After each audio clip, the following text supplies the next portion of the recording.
he's always been that way since we first got him into the team on Modern Warfare, and that was like a big difference in our team initially when we needed that switch. And I think that he's been unreal at this game, I think, and he's going to continue to get better as time goes on too.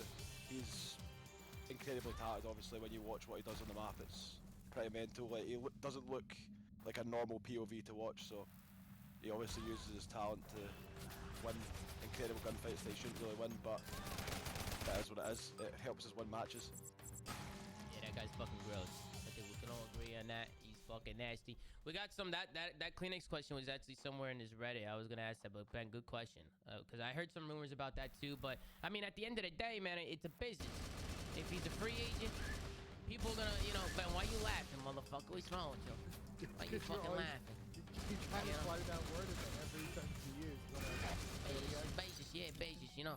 Listen, I feel like if somebody's a free agent, at the end of the day, if he's a good player, they're gonna do what they gotta do to try and get him on the team. And any professional is gonna look at everything that's on the table. That's just what you gotta do as a professional. Look at everything on the table. But he made a right decision sticking with you guys. I feel like you guys are one of those teams that together, you guys are you know, on another level. I feel like you guys bring out the best in each other. I really do. So I look forward to watching you guys play. We got a lot of questions coming in here, so I definitely want to start these going. Ben, two questions you ask is on here. So did you read this, Ben? You make sure it's not on here? No. I got one more question. All right, go ahead, Ben. You guys are kind of in a unique situation. I'd like you guys to talk about it. You're the rare team, I think, that's doing travel between two different countries. With the current situation, like, especially traveling back from events, like, how difficult is it?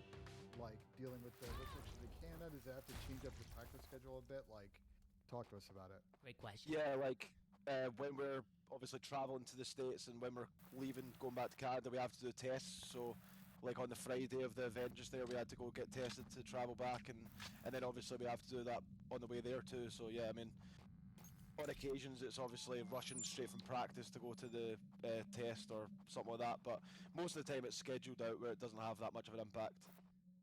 But yeah, it's not too difficult, to be honest. I think we've got used to it at this point. We've done a lot of tests because even when we're at the event, we're getting tested. You know, so it's like 5 in 1 week sort of thing. Sometimes. So that's crazy. 5 tests in 1 week. Man on it. Yeah. What are they shoving that shit up your nose, Marky? Is that how they're doing it too? I hate Well, that yeah. shit. We're doing all kinds of different tests. You know, rapid ones, PCRs. We're doing them all. They be poking your brain and shit. Real quick, Tom, before you get into the Reddit. No, you're good. You're good. Ben, you brought up the current situation. And this was a big topic. Obviously, Clay made it a point. Envoy followed up. Regarding the kind of COVID restrictions at the event, can you kind of speak on, as a player, what your perspective was? What your routine was like? How much fan interaction there was, and kind of give us a little insight on how that looked from an event perspective as a player. I mean, like, well, for us, like, we literally didn't really do anything apart from, I think, maybe we went out to get dinner once before the event, and then maybe Sunday night, I think we went out for dinner. Now, apart from that, we literally hotel room to venue to, like, so we didn't really go out of our way to do anything else. I'm not too sure, to be fair. Like, we had our masks on, we were strapped. I think we got a bit unlucky. I think some people got quite unlucky. I think seeing some people obviously going to the crowd and whatnot, but be interacting with fans and then coming backstage was a bit like off-putting as a player, especially for us. Obviously, we don't want to have COVID, and like, I don't know what the rules are with like if you're flying like domestic in US, do you have to have a test to go on a flight? I think so. Or can you just do? No. Okay. Wait, do you? I think you have to take a flight when you land back, right? No, flying domestic, you do not have to test on either side. Oh, I thought you said just international. You just when you like check Really? in for your flight, when you check in for your flight, Yeah, like, no. you have to self-attest and you meet these criteria.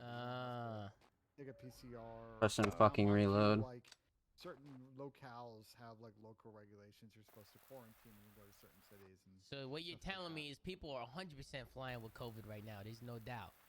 Well, Is that was the thing for us. Like, obviously, we didn't want to get stuck in Dallas, right? So even there's probably maybe some people are sick, right? They might firm it and fly home, but like we couldn't do that. Like, if we had COVID, we were stuck in fucking Arlington with no setups for 2 weeks. So like we were trying to be like extra cautious when it came to stuff like that, because obviously that would hurt our practice. Like, we'd be stuck in a hotel for Oh yeah. however long it would be to get back to Toronto, and And with other teams, obviously, they like some teams stay in Dallas, some teams, you know, stay wherever. They could just kind of go back. So that was like the main thing, like on our minds, going to that event, anyways. We didn't want it like messing up our like major one practice. Yeah, I mean, 1 or 2 days of practice sucks. I can only imagine like a week or two of no practice. I feel like that's just setting you guys back a long shot. But let's get into this fucking Reddit, man, because there's so many questions. I feel like we're gonna be here for a minute. A lot of people coming in. First question involves Tony. Anthony Zinni was in the chat. He was saying some shit. Question for both. How did the team handle the transition of Insight for methods in the Cold War season? Did a lot of work have to be put into that shift? Or was it a perfect fit as soon as he was introduced into the team? Doi Gata, thank you for the question, man. To be honest, it was like quite instantly a very strong move. Like we felt like we needed a bit more of a slow-paced AR, and instantly we were doing much better in practice, and I think it was apparent to us that we were going to do better. Cammy, anything you gotta add, or just vouch right Where? there? I mean, yeah, you pretty much smashed it on the head right there. I feel like with the way our team was, like, I mean, you've seen how we played towards the second half of the year. Like, essentially, with the way me, Toby, and Ben played, we just kind of needed like another player to like slow down and just like take their time. A lot of people called Zin slow, and I think like throughout like MW and the start of Cold War, bro, he was not slow, man. He picked was up like, the pace. He picked yeah, it up. he was like, he was trying to play the same speed as me, so it was like when me and him were both like kind of not really doing like what an AR should do. It was kind of like we're making us inconsistent. Like if we weren't frying in gunfights, like like a we're just 53, losing I think. rotations and stuff like that. So I think having Jamie, obviously, he was just like that extra That's backline, okay. just like sort of like bailout for if any of the three of us made It's the mistakes. tower. Yeah. Tony, what the fuck? You playing too slow now? You playing too fast? What the fuck's wrong? You gotta get your pacing now. You gotta sort out your pacing, Tony. What's wrong with